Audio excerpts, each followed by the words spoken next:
Muraho neza, nitwa Pasiteri Uwumuremyi Jean Felix, abenshi banzi ku mazina ya Bishop Jean Felix, nkaba ndi umuyobozi wa Nine Hope Gospel Ministries, kandi nkaba ndi n'umushumba wa Paruwasi Carmel mu itorero rya Église de Dieu de Nouveau Testament au Rwanda.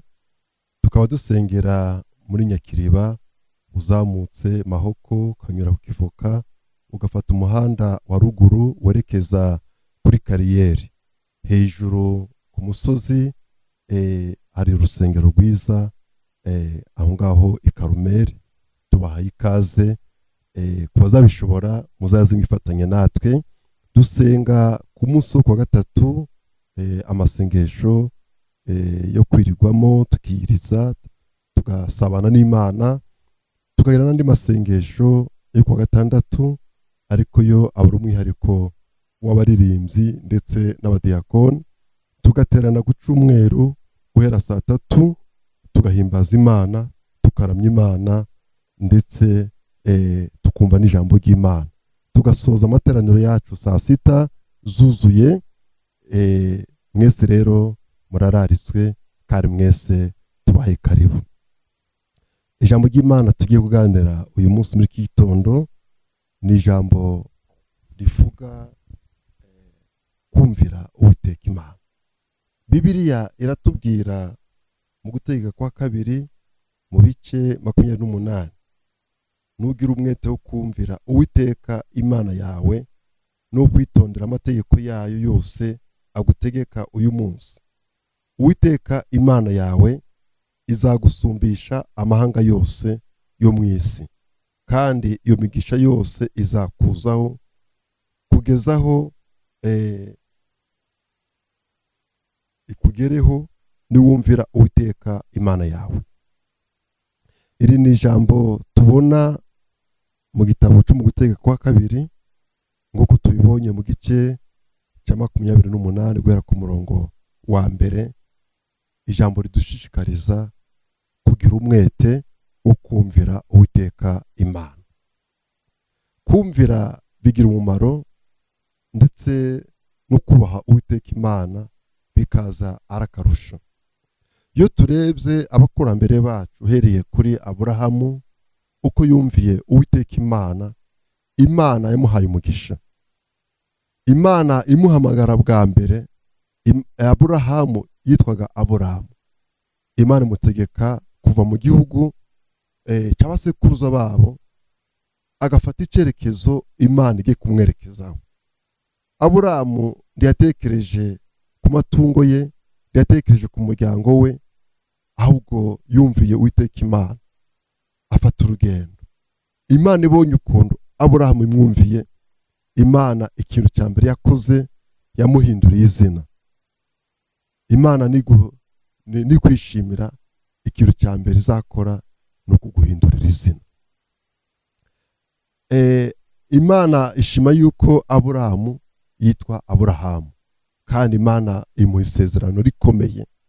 Isezerano rya mbere Imana yamuhaye ni iry'urubyaro, kuko Aburahamu ntiyabyaraga, yarageze no mu zabukuru, ariko Imana iramubwira ngo uzaba sekuruza w'amahanga yose, kandi urubyaro rwawe ruzasumba inyenyeri zo mu ijuru, ndetse urubyaro rwawe rusumbe umusenyi wo mu nyanja.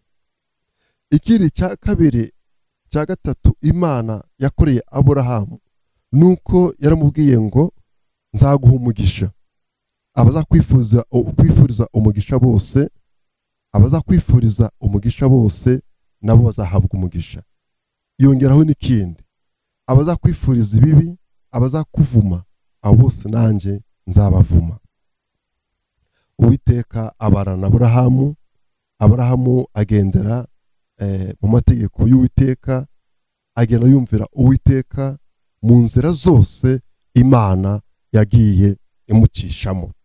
Mwene data, nawe ndagukangurira, ndagushishikariza kumvira Uwiteka Imana, kuko kumvira bigira umumaro ukomeye cyane. Aha dusomye mu Gutegeka kwa 2 ibice 28 guhera ku murongo wa mbere, haratubwiye ngo nugira umwete wo kumvira Uwiteka Imana yawe n'uwo kwitondera amategeko yayo yose ngutegeka uyu munsi, Uwiteka Imana yawe izagusumbisha amahanga yose yo mu isi. Mwene data, Imana iramutse igusumbishije amahanga yose, waba ufite umugisha, igikundiro cyayo cyaba kiri kuri wowe, amavuta y'igikundiro yasuka kuri wowe, kandi byakubera byiza, byakunezeza. Aho wagera hose imiryango yakinguka, aho wakwifuza kugera hose wahagera. Mwene data, ndagushishikariza kumvira Uwiteka no kwitondera amategeko yayo. Si ibyo gusa, iyo dusomye kuva ku murongo wa 2 haratubwira ngo hari indi migisha izatugeraho, bizaterwa nuko tuzatwumviye Uwiteka kandi tukitondera amategeko yayo. Ku murongo wa 3 kugeza ku murongo wa 9 haratubwira indi migisha myinshi. Kuzagira umugisha mu mudugudu, uzawugira n'umugisha no mu mirima. Hazagira umugisha imbuto zo mu nda yawe, n'imyaka yo ku butaka bwawe, n'imbuto z'amatungo yawe, kororoka kw'inka zawe n'ukw'imikumbi yawe. Hazagira umugisha igitenga cyawe n'icibo uvugiramo. Uzagira umugisha mu maja n'amaza. Uwiteka azatuma ababisha bawe baguhagurukiye banesherezwa imbere yawe. Bazaca mu nzira imwe bagusanganiye, baguhungi baciye mu nzira ndwi. Uwiteka azategeka umugisha kuba mu bigega byawe no mu byo ugerageza gukora byose, kandi azaguhera umugisha mu gihugu Uwiteka Imana yawe iguha. Imana yacu iguha umugisha. Mwene data, Imana kwishimire. Ingunga tugusaba ukore subscribe kandi ukore share ubutumwa, ubusangize inshuti zawe, abavandimwe bawe, nabo bashishikarizwe kumvira Uwiteka, kugira ngo imigisha tubonye ahangaha nabo ibagereho. Mu muryango wawe iyi migisha ibagereho, mu bana bawe iyi migisha ibagereho, mu nshuti zawe iyi migisha ibagereho. Nta kindi gihindura ubuzima bwacu, nta kindi gihindura amateka yacu, ni ukumvira Uwiteka kandi tukitondera amategeko ye, byose Uwiteka akabigenza neza. Imigisha rero tuzayibona.